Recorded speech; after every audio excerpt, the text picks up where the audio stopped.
Everyone. तो history class में आपका स्वागत है और हम बौद्ध धर्म के बारे में पढ़ रहे हैं। और बौद्ध धर्म के बारे में पढ़ते पढ़ते ये हमारी तीसरी क्लास है जिसको हम पूरी तरीके से कंप्लीट कर लेंगे बुद्ध के बारे में। और पिछली क्लास में हमने बौद्ध संस्कृतियों के बारे में पढ़ा था और बौद्ध धर्म के कुछ संरक्षक शासक जिन्होंने उन बौद्ध संस्कृतियों को आयोजित किया था, उसके अध्यक्ष के बारे में और उनके टाइम पीरियड के बारे में देखा था। तो क्योंकि हमें छोटे-छोटे नोट्स में हमें हर चीज़ को समझना है, इसलिए हम छोटे-छोटे वीडियोस में मैं आपको समझाने की कोशिश करूंगी। तो आज की क्लास में बौद्ध धर्म को पूरा कंप्लीट करेंगे। तो देखते हैं आज हम क्या पढ़ते हैं। तो कल हमने देखा था कि जो हमारी सेकंड और फोर्थ बौद्ध संगीति थी उसमें हमें जो बौद्ध धर्म है उसका विभाजन देखने को मिलता है। तो वो विभाजन के लिए हमने देखा था कल चार हमने उनकी शाखाएं देखी थी। शाखाओं में क्या देखा था हमने? हीनयान, महायान, वज्रयान, थेरवाद। हमने इनके बारे में जाना था। हीनयान को हम स्थविरवादी के बारे में भी जानते हैं, उनको स्थविरवादी कहते हैं और इसकी डिटेल्स देखते हैं। तो ये क्या कहता है? प्राचीन आदर्शों को महत्व देते हैं। ये हमेशा प्राचीन आदर्शों को महत्व देते हैं और किसी भी नए तरीके की चीजों को अपनाने के लिए थोड़ा सा सोचते हैं नजर कि उनको नई चीजें पसंद नहीं, प्राचीन आदर्श जो बुद्ध के रहे हैं उनको ही फॉलो करना चाहते हैं और मूल रूप से पूरा जो बौद्ध धर्म है उसको बनाए रखना चाहते हैं। और ये लोग क्या कहते हैं? बुद्ध को महापुरुष के नाम से बुलाते हैं और बुद्ध को महापुरुष मानते हैं। जाहिर सी बात है, इतने महान पुरुष हुए हैं जिन्होंने पूरे बौद्ध मतलब इतना बड़ा धर्म चलाया, इतने सिद्धांत रखे और लोगों को नई राह दिखाई, तो महान तो है। तो ये लोग, ये जो हीनयान के जो लोग हैं वो क्या करते हैं? बुद्ध को महापुरुष के रूप में देखते हैं। एक अरहत पद प्राप्त करने का क्या होता है? इनका एक उद्देश्य होता है कि इनको क्या करना है? अरहत पद प्राप्त करना है। ये कौन सा पद होता है? ये होता है साधना से क्या करना है? और निर्वाण प्राप्ति की ओर आना है। इसको कहते हैं अरहत पद। अरहत पद मतलब साधना के द्वारा, साधना से, साधना करते हुए निर्वाण की प्राप्ति को हम अरहत पद के रूप में जानते हैं। ये क्या है? व्यक्तिवादी है। व्यक्तिवादी का मतलब हर व्यक्ति को अपने लिए खुद ही प्रयास करने चाहिए। जैसे कि यहाँ पे मैंने इसको मेंशन किया है, प्रत्येक व्यक्ति को खुद ही मोक्ष प्राप्ति के लिए हर व्यक्ति को प्रत्येक की खुद ही मोक्ष प्राप्ति के लिए प्रयत्न करने चाहिए। ये व्यक्तिवादी कहते हैं। तो व्यक्तिवादी आपको समझ में आ गया होगा, व्यक्तिवादी। फिर देखते हैं इनके जो प्रमुख संप्रदाय है वो हमें वैभाषिक और सैद्धांतिक देखने को मिलते हैं। तो प्रमुख संप्रदाय क्या है? वैभाषिक और सैद्धांतिक। ये इसके प्रमुख जो संप्रदाय है वो हमें देखने को मिलते हैं। ये हमारा हीनयान हुआ। तो हीनयान को अगर मैं याद करने के लिए आपको बताऊं तो हम क्या कह सकते हैं? हीनयान एकदम प्राचीन आदर्श है। प्राचीन आदर्श है तो मूल रूप को ही पकड़ कर रखना चाहते हैं। मूल रूप को पकड़ रखना चाहते हैं क्योंकि वो बुद्ध को महापुरुष मानते हैं। बुद्ध को महापुरुष मानते हैं। अरहत पद प्राप्त करना, साधना करके निर्वाण प्राप्त करना। हम सब जानते हैं कि बुद्ध ने भी साधना के मार्ग पर चलकर ही कठिन तपस्या से जो है ज्ञान प्राप्त किया था। तो ये लोग भी अरहत पद प्राप्त करना चाहते हैं, साधना से निर्वाण प्राप्त करना चाहते हैं। व्यक्तिवादी है, हर व्यक्ति को खुद ही मोक्ष के लिए प्रयत्न करने चाहिए। और इसके प्रमुख संप्रदाय का देखते हैं वैभाषिक और सैद्धांतिक देखने को मिलते हैं। आगे चलते हैं। आगे महायान। महायान जिन्हें महासंघिक के रूप में जानते हैं, ये क्या चाहते हैं? परिवर्तन। प्राचीन आदर्श को चाहते हैं लेकिन उसमें समय के साथ समयानुसार परिवर्तन भी चाहते हैं। बुद्ध को देवता मानते हैं। हमने देखा हीनयान महापुरुष मानते हैं लेकिन महायान देवता मानते हैं। आदर्श क्या है इनके? बोधिसत्व। बोधिसत्व क्या होते हैं? जो खुद तो मोक्ष को प्राप्त करते ही है लेकिन साथ में दूसरे मनुष्यों के लिए भी क्या करते हैं? कार्य करते हैं। ये रखा। तो बोधिसत्व क्या होते हैं? मोक्ष प्राप्ति के बाद भी दूसरों की मुक्ति का प्रयास करते हैं। मतलब बोधिसत्व मोक्ष की प्राप्ति के बाद भी दूसरे व्यक्ति हैं उनकी मुक्ति का प्रयास किस तरह से किया जाए, इसको कहते हैं बोधिसत्व।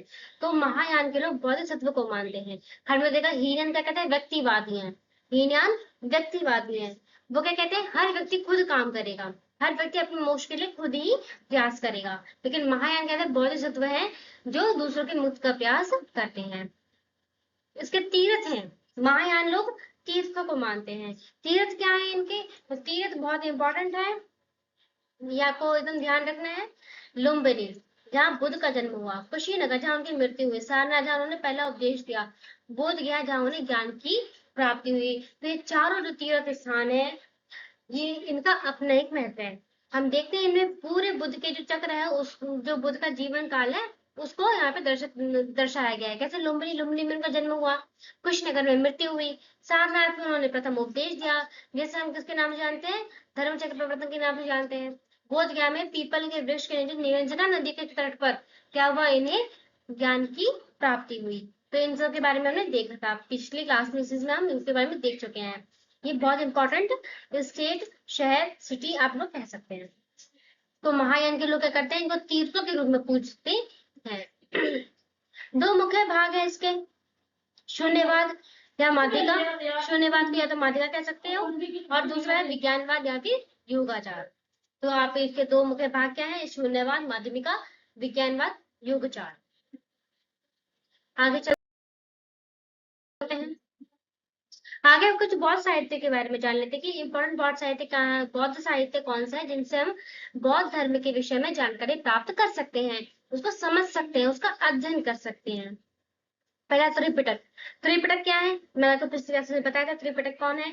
सुत पिटक, विनय पिटक, अभिधम पिटक, ये तीन इंपॉर्टेंट पिटक है जिन्हें हम तीन टोकरियों के रूप में जानते हैं, जिन्हें हम त्रिपिटक कहते हैं।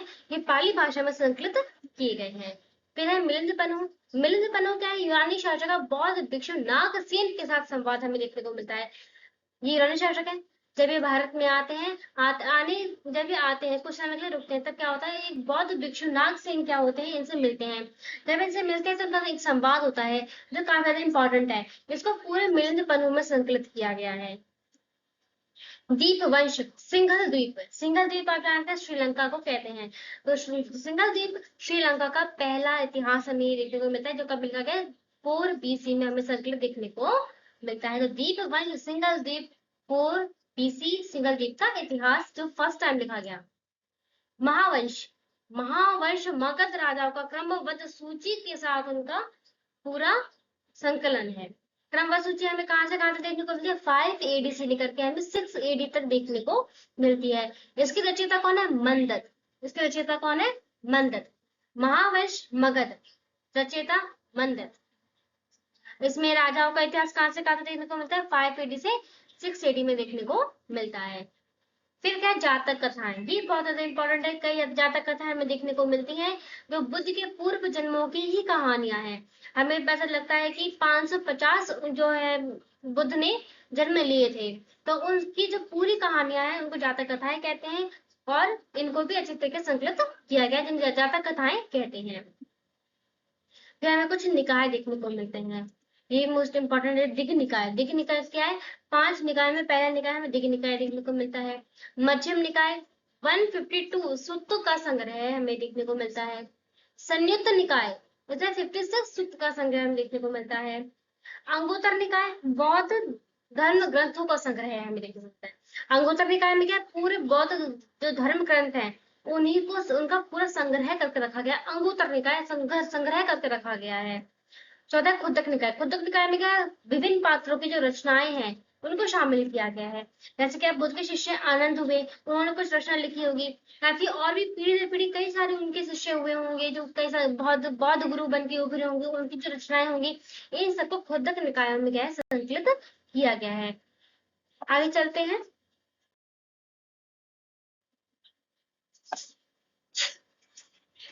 तो आगे हम देखने को मिले संरक्षक राजा। तो जैसे कि हमने जब बौद्ध संगीत पढ़ी थी तो हमने देखा था वहां पे कालाशोक, अशोक, इस तरह के कई सारे शासक थे जिनको हमने देखा कि उन्होंने बौद्ध संगीति को संरक्षित किया।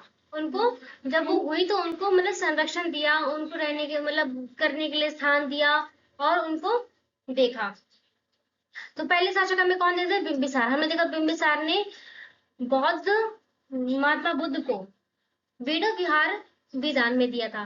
तो बिंबिसार जो शासक रहे उन्होंने दान भी किया है, वो भी देखने को मिलता है।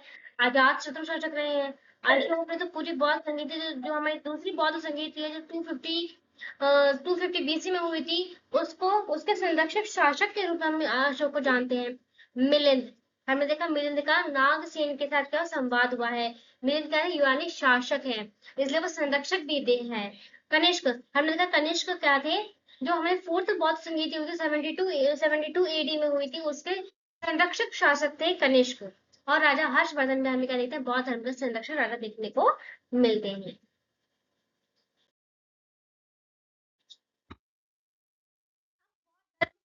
ये फैलने के क्या कारण हुई, है ना? तो बौद्ध धर्म के फैलने के कारण है सामाजिक समानता, क्योंकि बौद्ध धर्म क्या कहता है, वो सामाजिक समानता की बात करता है। सामाजिक समानता, चाहे वो किसी भी जाति का हो, चाहे वो कोई भी कर्म करता हो, लेकिन वो क्या कहलाएगा, वो व्यक्ति है। और जब वो इस बौद्ध धर्म से जुड़ा है तो उसमें समानता का व्यवहार किया जाएगा। चाहे कोई व्यापारी हो, चाहे कोई एकदम छोटा काम करने वाला हो, सब क्या होंगे, बराबर होंगे। तो लोगों को यहाँ पे सामाजिक असमानता मिली, सामाजिक समानता मिली, सामाजिक समानता देखने को मिली। वर्ण व्यवस्था को अस्वीकृत कर दिया गया था। हम जानते हैं कि उस समय में जो वर्ण व्यवस्था थी वो काफी ज्यादा प्रचलित थी, प्रचलन में थी। उसमें क्या था, लोगों का भेदभाव होता था। तो लोग क्या करते थे, उसमें कई कर्मकांड भी थे, कुछ बुराइयां देखने को मिलती है, तो उनके कारण जो लोग थे वो काफी त्रस्त हो चुके थे, परेशान हो चुके थे। तो वो ऐसे धर्म की राह देख रहे थे जहाँ पे क्या हो, उनको समानता का व्यवहार मिले, यहाँ जहाँ पे उनको भी एकदम समान समझा जाए, व्यक्ति समझा जाए, उनके साथ इज्जत का और सम्मान का क्या हो, सम्मान के साथ उनका व्यवहार किया जाए। तो सामाजिक समानता मिली और वहां पे वर्ण व्यवस्था को अस्वीकृत कर दे, जिसके कारण क्या हुआ, ज्यादा से ज्यादा लोग यहाँ पे अट्रैक्ट हुए। फिर क्या देखने जटिल वाद विवाद नहीं, मतदान देखने को मिलता है। यहाँ पे ऐसा नहीं था कि मतलब लड़ाई झगड़े हो रहे हैं, नहीं तुम्हें ऐसा करना है वैसा करना है, नहीं। यहाँ पे क्या हो रहा है, किसी भी वाद विवाद के लिए यहाँ पे संवाद किया जाता था, बातचीत करके निर्णय लिए जाते थे। ज्यादा अगर परेशानी हो तो मतदान किया जाता था, लेकिन लड़ाई नहीं होती थी। सावधानी से, शांति से जो जटिल वाद विवाद हुआ करते थे उनको सुलझाया जाता था।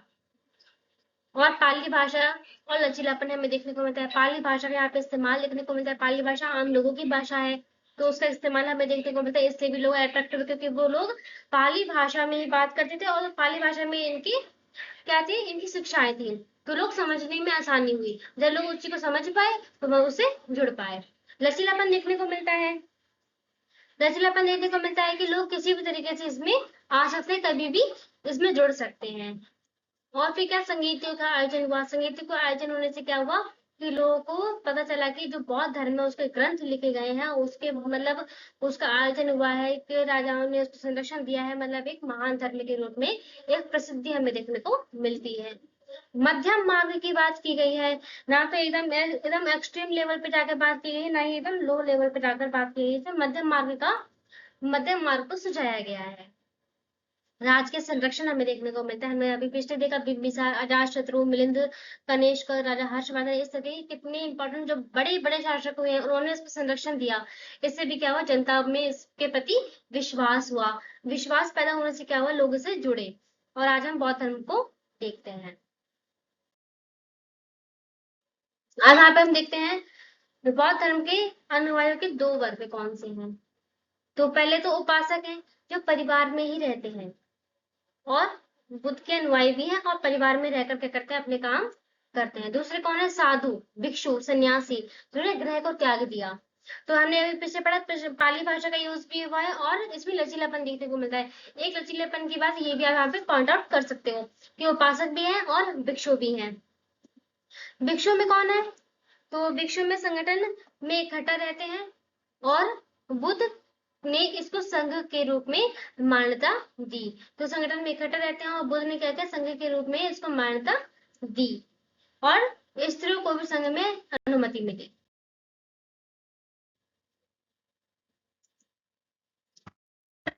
गीतों के बारे में जान लेते हैं। तो कुछ ये गीत है, जैसे हमें यहाँ पे उबरी के गीत देखने को मिलते हैं। उबरी के गीत हमें श्रावस्ती में देखने को मिलते हैं। श्रावस्ती में कहते हैं, उबरी नाम की एक महिला रहती थी, उसकी बेटी जीवा की मृत्यु का विलाप करते हुए वे बुद्ध के पास पहुंचती हैं। उसके बाद जो संवाद होता है बुद्ध और उबरी के बीच में, उसको हम उबरी के गीत के रूप में जानते हैं। मित्ता का गाना। कपिल वस्तु शाक्य महिला थी। कपिल वस्तु में शाक्य महिला थी कौन, मित्ता। इनके जीवन के संघर्षों, टिप्पणियों की कहानी को हम क्या कहते हैं, मित्ता का गाना या मित्रता के गीत के रूप में जाना जाता है। ये भी कहा गया बौद्ध भिक्षु बनने के पहले की कहानी, बौद्ध भिक्षु बनने तक की इनकी कहानी हमें देखने को मिलती है। फिर है थेरी गाथा। थेरी कौन थी? हमने कहा थेरवाद और हीनयान, मतलब जो हमें शाखाएं देखी उनमें हमें देखने को मिलता था जो स्त्रियां होती थी उनके जो गीत हुआ करते थे, भिक्षुओं के जो गीत थे उनको हम थेरी गाथा कहते हैं। ये खुद्दक निकाय में हमें संकलित देखने को मिलते हैं। हमें पता था खुद्दक निकाय में क्या था, प्रमुख पात्रों की रचनाएं देखने को मिलती है, तो स्त्रियों की जो रचनाएं हैं, जो गीत है, उनको खुद्दक निकाय में संकलित किया गया है। तो उबरी के गीत में यहाँ पे आपको जो बेटी जीवा की मृत्यु के बारे में देखने को मिलेगा, जहाँ पे मतलब ये बुद्ध के पास जाती हैं तो बुद्ध बुद्ध कहते हैं कि मतलब ऐसे घर से आप एक मुट्ठी चावल या मतलब कुछ लाने के लिए कहते हैं कि उस तक आपकी बेटी जीवित हो जाएगी। तो वो हर घर जाती हैं ऊपरी। जब वो हर घर जाती हैं तो सब लोग कहते हैं कि सबके घर में किसी न किसी की मृत्यु हुई होती है। तब क्योंकि उनको कहीं चावल नहीं मिलते, तब बुद्ध उनको समझाते हैं कि ऐसा कहीं नहीं है कि मतलब मृत्यु ना हो, मृत्यु सबके घर में होती है। तब क्या होता है, उस महिला का जो दुख है थोड़ा कम होता है, उनकी पीड़ा थोड़ी कम होती है और फिर वो कहते हैं बुद्ध मतलब भिक्षुणी बन जाती हैं। तो उबरी के गीत, मृतक का गाना, थेरी गाथा हमें देखने को मिलते हैं। और यहाँ पे कुछ मुद्राएं हैं हाथ की जो इंपॉर्टेंट मानी जाती हैं। तो पहले है धर्म चक्र की मुद्रा। धर्म चक्र मुद्रा क्या है, बुद्ध के जीवन के मुख्य क्षणों पर केंद्रित है। सारनाथ के कुरंग उपवन में प्रथम उपदेश जब दिया था तो उस समय धर्म चक्र वर्तन की जो मुद्रा, धर्म चक्र मुद्रा है, वो प्रश्न में दिखाई दी और लोगों ने उसके बारे में जाना। ये हाथ की मुद्राएं हैं। हाथों अलग अलग तरीके से जो हाथ की पोज होती है उसको हम यहाँ पे डिस्कस कर रहे हैं। तो धर्म चक्र क्या है, जब बुद्ध के जीवन काल के मुख्य क्षणों पर केंद्रित है और सारनाथ के कुरंग में जब उन्होंने पहला उपदेश दिया उसके बारे में बताती है। अभय मुद्रा, बुद्ध की मुद्रा शांति, सुरक्षा, दयालुता, भय मुक्तता का प्रतीक हमें अभय मुद्रा देखने को मिलती है। अभय, भय से मुक्त। भूमि स्पर्श मुद्रा, भूमि स्पर्श मुद्रा हमें क्या देखना है, बुद्ध की भाव भंगिका भंगिमा, ज्ञान प्राप्ति के बाद का जो तरीका है या ज्ञान प्राप्ति के बाद जो उनका प्रबोधन है, जो उनका ज्ञान है, उसको दिखाती है। क्या है, भूमि स्पर्श मुद्रा। आगे ज्ञान मुद्रा। ज्ञान मुद्रा क्या है, बुद्ध की अंगूठे से चक्र का निर्माण और हथेली से सीने का स्पर्श को हम ज्ञान मुद्रा के रूप में जानते हैं। भरत मुद्रा, ऊर्जा प्राप्ति के लिए समर्पित होने का गुण। ये ऊर्जा प्राप्ति के लिए क्या होना, हमें समर्पित होना है, हमें हमेशा एनर्जेटिक रहना है, इसके लिए कहता है वरद मुद्रा के बारे में जानते हैं।